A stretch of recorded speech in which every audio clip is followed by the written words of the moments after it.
respuesta, no hay problema, si no hay que hacer biopsia renal, ¿no? Y acá vemos que si hay remisión, no recidiva, pues controles, recidiva ocasional, prednisona y nuevamente el descenso más lento, recidiva frecuente, ahí ya asociamos lo que habíamos dicho, la ciclofosfamida y prednisona a dosis bajas, o si no la ciclosporina, en nuestro caso usamos de 3 a 5, acá en España me dicen de 4 a 6 miligramos por kilo por día, y también teniendo en cuenta los valores de dosaje sérico.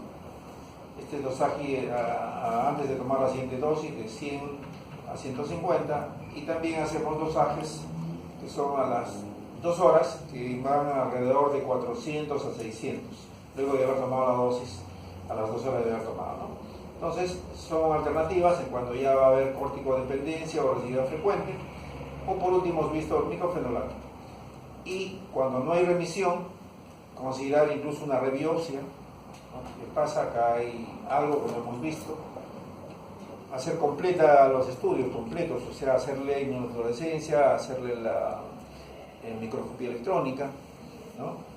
Para tener la posibilidad de, digamos, coger de repente algún tratamiento, ¿no? Y de todas maneras se insiste en ciclofosfamida. Hay algunos casos donde ya van habiendo asociaciones entre estas, ciclosporina o tacrolimus con microfenolato, ciclofosfamida, microfenolato, etc. Entonces son ya alternativas, ya como últimos recursos que vamos asociando más inmunosupresión, pero con el consiguiente riesgo de que la inmunosupresión cada vez al paciente le quita la posibilidad de autoatacarse, pero también le da la posibilidad de que se infecte, ¿no? Y las infecciones ahí son frecuentes, desde un germen que tenemos en piel y no nos pasa nada, pero cuando estamos inmunodeprimidos, pues nos va a ocasionar en muchos casos problemas, ¿no? Menos mal, esto sucede más en los mayores, no en los niños. Acá tenemos ya otro tipo de glomerulopatía que también es no proliferativa, la esclerosante focal y cementaria. ¿Qué tiene de característica? Eso, esclerosis en algunos glomérulos. O sea, vamos a ver algunas asas como si estuvieran con un contenido ahí, algo hialino, ¿no? Pueden presentar alguna alteración de la celularidad, generalmente no hay más ensanchamiento, pero digamos, hay zonas de esclerosis. Y la esclerosis es una cicatrización, ¿no? Acumulación de colágeno tipo 4, o simplemente para algunos un material hialino, por algunos le llamaban antes a nefropatía por hialinosis. Bien, en nuestro medio es una forma frecuente, ¿no? Todavía no la tenemos asociada. Muchas veces cuando encontramos este es un patrón, que lo puede tener la primaria, secundaria, pero es un patrón. Digamos, vamos a ver que va a haber algunas características, dependiendo, en algunos casos, si hay algún mayor compromiso, ya sea en mesangio, o se pega la cápsula, o hay una tendencia, se dice, hacia el lado tubular, ¿no? También ocurre en formas secundarias por hiperfiltración, ya lo vamos a ver de repente pasado mañana. También es frecuente en niños hasta un 15%, más es en adultos, generalmente están alrededor de 20, 30, 40 años. Mayor se dice en esta raza de afroamericanos. Y también se habla de que hay una recurrencia tras el trasplante. Yo he tenido la oportunidad de ver solamente un caso en el que el paciente se trasplantó, su padre le donó y al día siguiente tenía 13 gramos de proteína. Así, 13 gramos, o sea, más que un síndrome nefrótico. Bueno, el riñón no fue tan bien, pero tan pronto se dio tratamiento y no había respuesta, se hizo biopsia. Pero justo la primera biopsia fue un cambio mínimo porque no había ningún complejo. Pero la de 6 meses más adelante ya se encontró complejos, de tal manera que no era un cambio mínimo, sino una esclerosante focal y cementaria, cuya evolución, pues el trasplante, no me acuerdo, no duró más de 6 años o poco más de repente. Y el paciente terminó nuevamente en diálisis peritoneal en este caso. Entonces, en este caso, ahí sí hay mayor compromiso de la función renal, ¿no? Dependiendo del tipo, antes o después. También hay mayor incidencia hematuria y también responde menos a corticoides. Por eso es que cuando el niño no responde, nosotros ya intentamos o hacer otra biopsia y nuevo tratamiento porque no hay buena respuesta. Existen también raras formas asociadas genéticamente, ¿no? Y esto tenemos en algunas razas nórdicas, donde es frecuente por alguna alteración genética que haya esclerosante focal segmentaria. Bien, en la histología, como les decía, afecta focalmente a algunos glomérulos, ni siquiera al 50%, ¿no? Por eso es focal, ¿no? Y segmentariamente nada más dentro del glomérulo. Al inicio son los medulares, ¿no? Se van obliterando esas asas que hemos visto y el material que se va acumulando. Con la inmunofluorescencia que tenemos, IgM y C3, son características de la esclerosante focal segmentaria. Y de esto tenemos 5, digamos, subtipos, ¿no? Entonces, la primera es la exclusión de las otras. Entonces, hay una forma colapsante. Justamente es en algunas patologías, por ejemplo el HIV, da un tipo donde hay un compromiso vascular y las asas que como que comienzan a secarse. Y la luz del glomérulo, la luz del cápsula de goma aumenta tremendamente y ese racimito que era de asas capilares comienza a reducirse. Y ese es el tipo colapsante. El pronóstico no es bueno. La forma de TIP que vamos a ver, o en punta, lesión próxima al túbulo, la forma celular, ¿no? Que puede haber un aumento de células endoteliales, puede haber no solo extracapilar y también polimorfos nucleares ahí. La forma perihiliar, ¿no? Es lesión esclerosante proximal ilio, y también la otra que no es ninguna de ellas es la forma NOS que le decimos, no especificada. Entonces estos subtipos van a tener algún comportamiento algo diferente. Simplemente acá para que vean ustedes, por ejemplo, cómo es esa zona de esclerosis o hialinosis, ¿no? Vemos un asa capilar, pero hay un material que se está acumulando. Igualmente acá, ¿no? Son tenues, pero hay un material que se va acumulando. Y es no en todos los glomérulos y solamente en partes del glomérulo, ¿no? Aquí la lesión como que se va al túbulo, ¿no? Entonces es una variante que va haciendo esto una punta, he dicho en variantes en punta, bastante nefróticas, ¿no? Igualmente acá con otro tipo, creo que es argéntica, metanamine, la coloración. Igualmente esa forma como se pronuncia las asas capilares. Esta es la forma colapsante, cómo se va ahogando las asas capilares, ¿no? Y acá como consecuencia, pues el pronóstico no es bueno, es malo.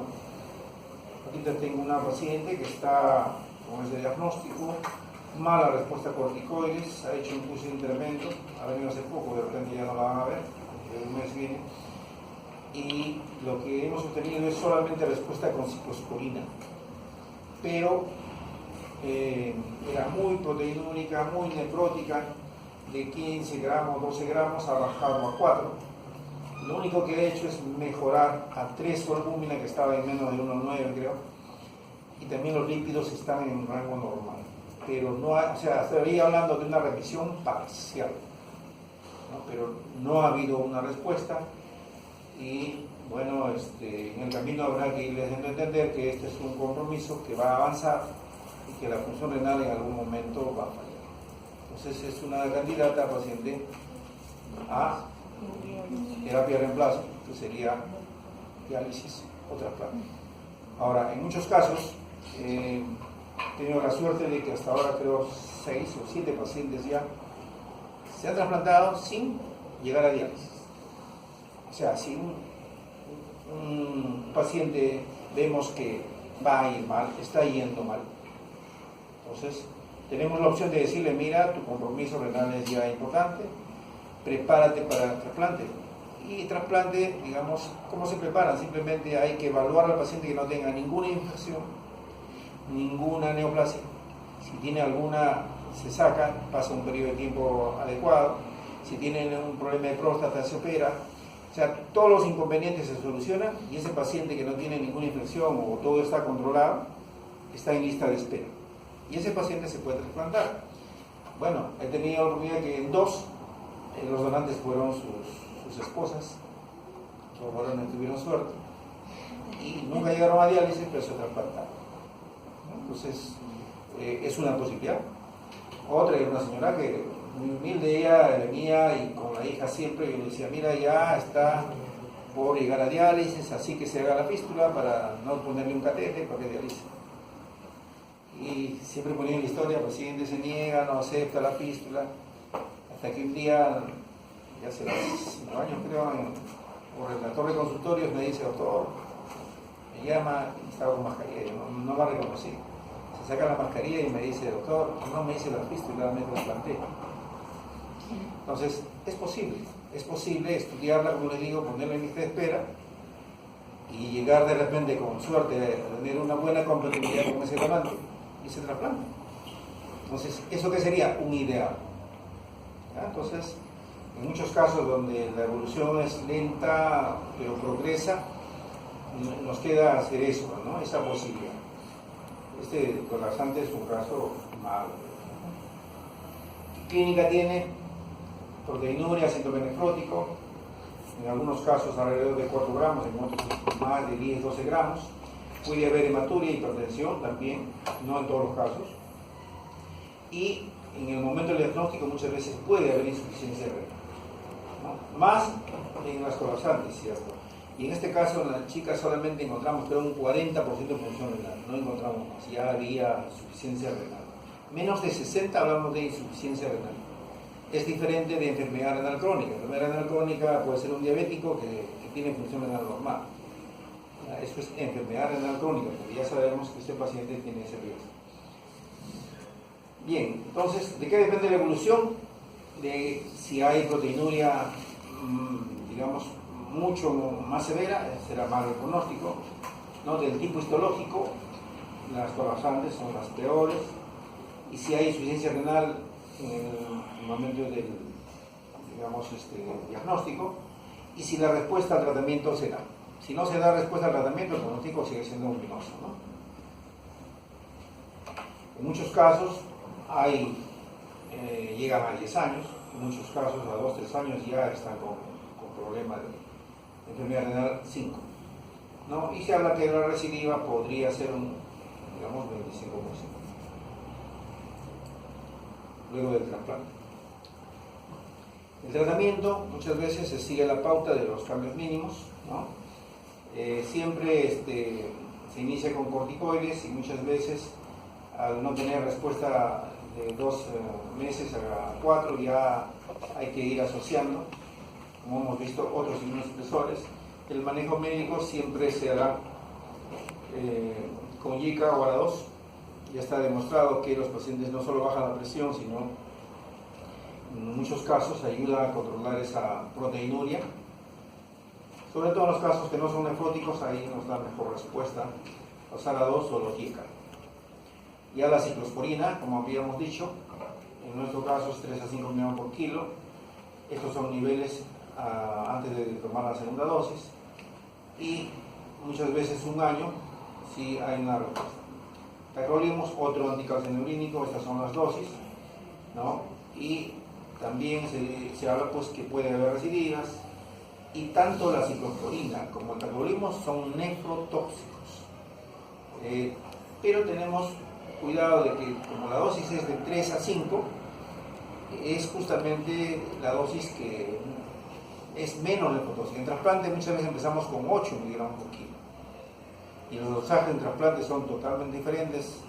Trasplantado a un paciente yo tengo que tener ciclosporina a las 2 horas en 1200, si no, no está bien. En cambio acá lo máximo que podría tener es 600, 700 de dosaje a las 2 horas y de 125, 175 antes de tomar la dosis, ¿no? Entonces, pero son nefrotóxicas. Y también cuando ya hay resistencia a corticoides o no se tolera, también se asocia a micofenolato, digamos, asociado a la prednisona. Hay anticuerpos monoclonales, cada vez aparecen muchos más, muchos para neoplasias, muchos también que los usamos en glomerulopatías. Todavía no hay, digamos, estudios largos que lo digan, este es un tratamiento efectivo y vamos a usarlo, pero se describen que hay otros tratamientos que muchas veces estarán todavía viendo su efectividad para ingresar, ¿no? Aquí el mismo algoritmo, ¿no? Biopsia renal de la glomerulosclerosis focal y segmentaria, si hay compromiso renal mayor de 1,5 o si está la creatinina menor de 1,5. Entonces, si es menor de 1,5, prednisona 1 miligramo por kilo, IECA ya la 2, como les decía, y si no hay respuesta, ya a 16 semanas estamos dando que es córtico resistencia, córtico dependencia, y ya estamos hablando de la ciclosporina, ¿no? Y si hay mayor compromiso en función renal, igual IECA ya la 2, pero acá el tratamiento ya se va a hacer un poco más personalizado, ¿no? Y de acuerdo a la evolución, si hay una respuesta rápida, si hay un nuevo brote, pues vamos a llegar al final, si son recidivas frecuentes, igual a el tratamiento inmunosupresor, incluso en algunos casos ciclofosfamida o chlorambucil, o el micofenolato que hemos visto que es otra droga que últimamente nos ha ayudado a hacer. Bien. Eso en cuanto a la glomerulosclerosis focal y segmentaria primaria. Otra de las no proliferativas es la glomerulopatía membranosa. Justamente vamos a ver, la alteración está a nivel de membrana y grados subepiteliales. Es más frecuente en adultos, ancianos. La edad está alrededor de 50 años, un poco más, ¿no? Es más rara en adolescentes y en niños. Y la incidencia está en 5 a 10 casos por millón de población y por año, ¿no? Causada por, aquí se está viendo que son antígenos específicos y anticuerpos dirigidos contra ellos, ¿no? Ya hay algunas determinaciones ya que en otros sitios se están usando incluso para diagnóstico nada más, y serán pues primarias o idiopáticas, el antígeno era desconocido, y las secundarias hay una enfermedad sistémica, ¿no? El tipo de nefropatía membranosa, si es primaria, que se está encontrando anticuerpos antifosfolipasa 2 al receptor de antifosfolipasa 2. ¿Y en qué porcentaje se está encontrando? Un porcentaje bien alto, 70 o 80%, esos anticuerpos antifosfolipasa 2 al receptor, ¿no? Entonces, esto ya en algunos sitios se están usando y dicen, si encontramos esto, le hacemos biopsia, ya no le hacemos biopsia, ¿no? Asociada a tumores, 20-25%. En la lúpica hay 5% de estos marcadores, y en virohepatitis B 8%. Todavía no está bien claro, no es exclusivo solamente de las primarias, pero generalmente en la mayor parte que se ve son en las primarias, pero se puede ver todavía tanto en tumores como en las secundarias, como la lúpica, la hepatitis. Entonces ya hay acá algo conocido contra el que, digamos, podemos dar un tratamiento. Y muchas veces para eso ya se ha descrito que la ciclosporina es una buena posibilidad. Entonces, en el 70-80% ese responsable de anticuerpos. Entonces se considera pues una enfermedad autoinmune, ¿no? O formación de esos anticuerpos, y una de las opciones de usar acá es la ciclosporina, ¿no? Se habla de que hay bases genéticas, destinada a alelos de HLA, pero en muchos casos no es una tendencia familiar, pero de repente el paciente comienza a tener estas alteraciones, ¿no? Bien. Otros que no se han determinado las primarias, probablemente se plantea que son otros anticuerpos que también causan esta glomerulopatía primaria, ¿no? Pero que todavía no han sido identificados aún. Incluso ya están hablando que hay algunos casos que se habla, digamos, además del papel de la aldolasa reductasa, la superoxidoributasa, pero nada concreto aún. Aunque recientemente han dicho que hay participación de antígenos procedentes de la leche de vaca. La verdad, todo esto son elucubraciones, sobre todo de esos pacientes que no presentan, estaban 70-80% de esos anticuerpos antifosfolipasados. ¿Cuáles podrían ser los antígenos causantes, digamos, del problema? Bien, entonces, una enfermedad por inmunocomplejos. Los antígenos también hay de origen infeccioso, también pueden ser farmacológicos, incluso algunos tumores pueden dar lugar a una lesión membranosa, en este caso pues no son primarias. Y los específicos son antígenos que atraviesan la membrana basalomedular para acoplarse y forman, digamos, in situ los inmunocomplejos. Entonces vamos a ver que hay membranosas por infecciones, por tumores, por fármacos y por enfermedades sistémicas. El lupus puede producir una membranosa, sí, es un tipo de lesión. Hay infecciones parasitarias, filariasis, paludismo, sífilis, lepra, que no es tan frecuente, pero también sí se ve en hepatitis B o C, o sea, como formas secundarias. En tumores también hay muchos tipos de tumores.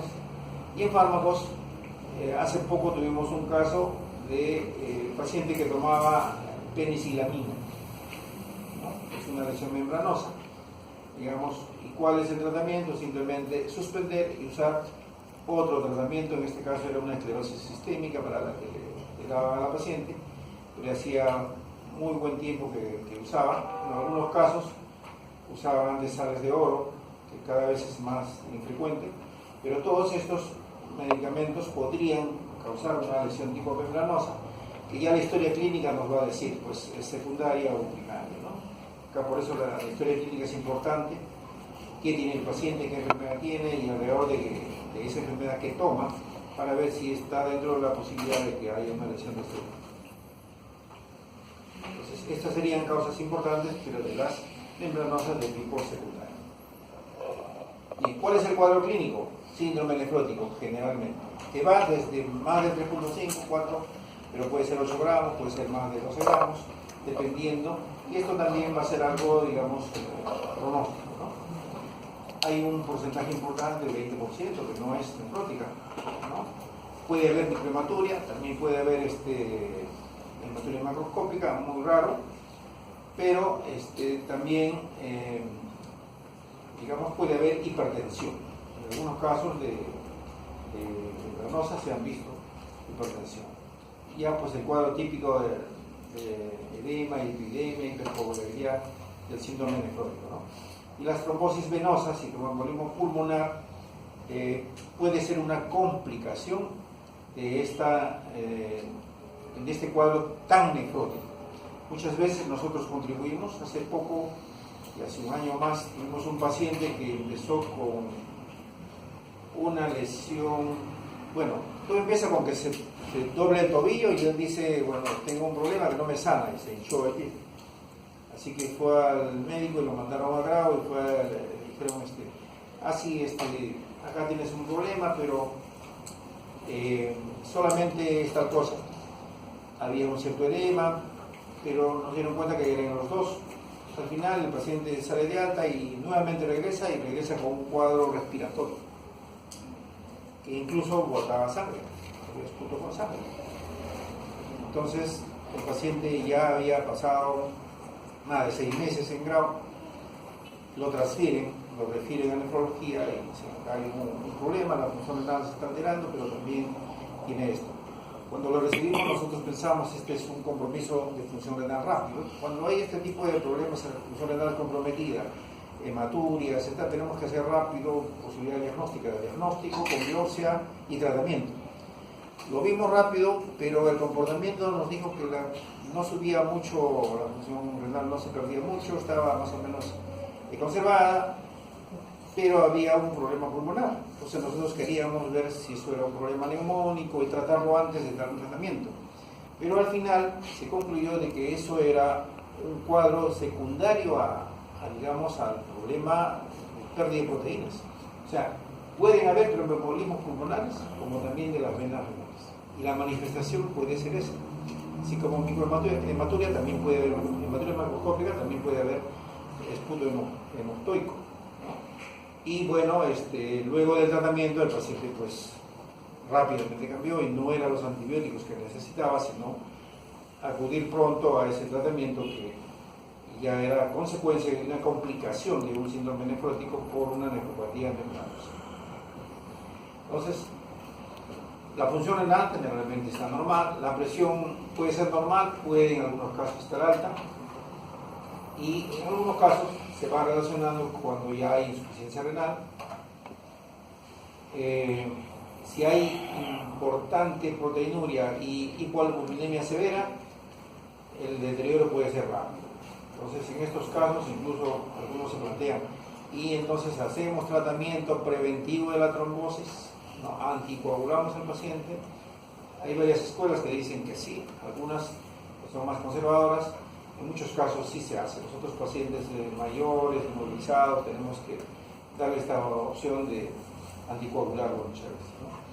Puede ocurrir fracaso renal agudo por diuréticos, o sea, deshidratamos a nuestro paciente, o también usamos dieta o Vara-2, y también hemos visto casos donde puede haber cuadro agudo asociado, ¿no? Y en casos graves hay glucosuria renal, manifestaciones de tubulopatías, esto cuando las proteinurias pues están 12 gramos, 15 gramos, 20 gramos, y ya todo se sale por orina, incluso no solo las proteínas, sino también el azúcar, la glucosa, ¿no? Así como un diabético. ¿Qué hay en la anatomía patológica? Hay un engrosamiento uniforme y difuso de todas las asas capilares. Entonces, todas las asas están gruesas, y vamos a ver un poco más al detalle, hay algunas características.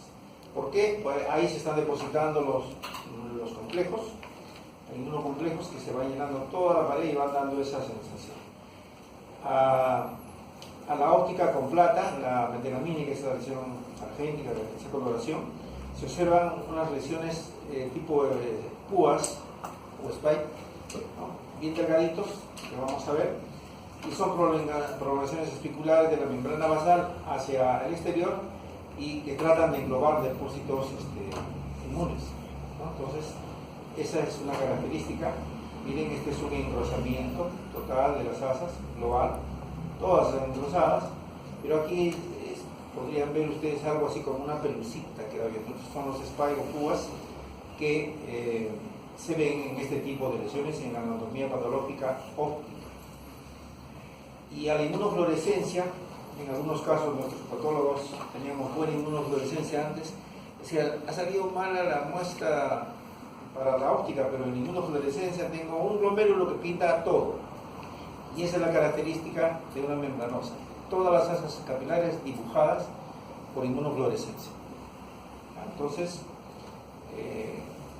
como digo, se daba el lujo de decir, no, es un glomérulo pintado y eso es membranosa. Y la verdad, era cierto. El problema era cuando no había inmunofluorescencia como ahora. Ahora no tenemos inmunofluorescencia, aunque este jueves que hay un caso que van a presentar inmunofluorescencia. Y también van habiendo, digamos, estadios. Uno, depósito de inmunocomplejos, la pared capilar queda normal. 2, ya se engruesa la pared capilar, ya se ve las púas, spike, ¿no? En lesiones de plata. 3, las prolongaciones de la membrana basal rodean los inmunocomplejos, las paredes capilares muestran engrosamiento y pérdida de su estructura. Ya ese es negativo 3. Y 4, pues ya hay una esclerosis avanzada. Ya en 4 ya no se ve la anatomía del glomérulo. A propósito, yo tuve un caso que creo que estaba antes que yo empiece en nefrología. Lo conocí y en la evolución ya llegó hasta los 30 años de evolución de una membranosa, y ahí falló su riñón. O sea, estas no proliferativas podrían ir con una evolución no tan tórpida, y la retención intravenada podría ser muy lenta. Tanto que, como le digo, este caso yo he visto que a los 30 años falló el riñón. Pero con suerte la señora se trasplantó. Tuvo un trasplante, y la complicación que hizo, porque es una complicación, fue un sarcoma de Kaposi por, digamos, inmunosupresión, que está descrito que hay nefrotoxicidad y la inmunosupresión también nos puede llevar a más neoplasias secundarias a la inmunosupresión, ¿no? En este caso hizo esto, pero eso, a ver, lo haría el año 2003 o 4 y lo hizo al año de haberse trasplantado. Hoy en día la señora sigue bien, es del norte chico, ¿no? Y ella hasta ahorita sigue trasplantada y está muy bien. Entonces es una membranosa donde no ha habido recidiva de la lesión, ha llegado tardíamente a diálisis.